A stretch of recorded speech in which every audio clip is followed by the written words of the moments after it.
Sir, engineer ও ঠিকাদার এর একটা বিশাল লেনদেন করবে, খবর পাইছি। এটা কোথায় করবে? পশ্চিম পাড়ার পার্কে করবে। স্যার, সময় নাই, 2:30 বেজে গেছে, 3টায় লেনদেন করবে। আচ্ছা ঠিক আছে, চলুন।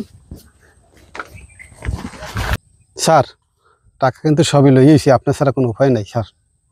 আরে টেনশন করিলেন না, আমি 10 টাকা যদি খাই এর কাজ আমি করে দিই, আল্লাহ ভরসা।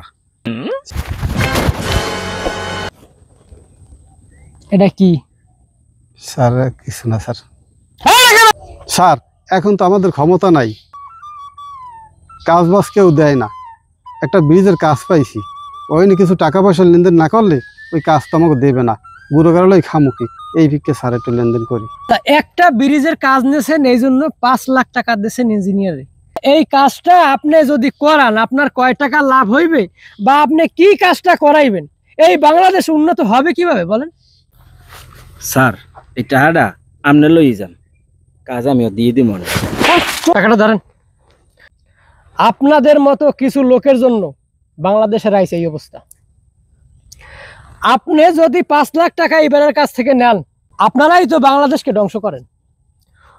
ওনার মতো মানুষ যদি 5 লাখ টাকা দেওয়া লাগে আপনারই, এরপর কাজ করাইতে গেলে সেই জায়গায় আবার দেওয়া লাগে 5 লাখ।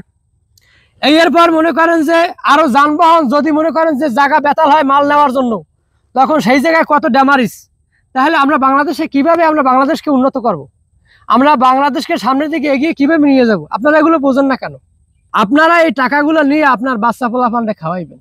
যদি আল্লাহ একটা প্যারালাইসিস করে দেয়, পঙ্গু করে দেয়, গাড়ি অ্যাক্সিডেন্ট করে মরে যায়, আপনি যদি অচল হয়ে যান, আসলে এটা কি আপনার হক?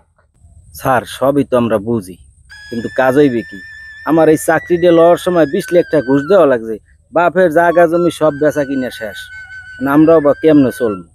স্যার, আপনার কথা শোনার পর আইজ হইতে আমি এই ঘুষ টুস সব ছাড়িয়ে দিলাম, আর আমি খামো না।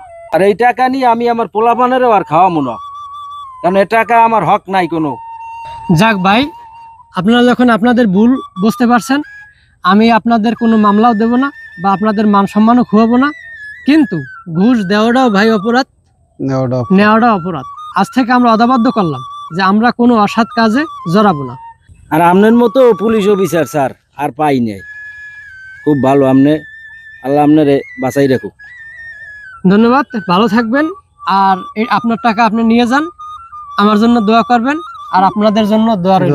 কাজ পাই যাইবেন ইনশাল্লাহ, টাকা পয়সা লাগবে না। ঠিক আছে ভাইয়া।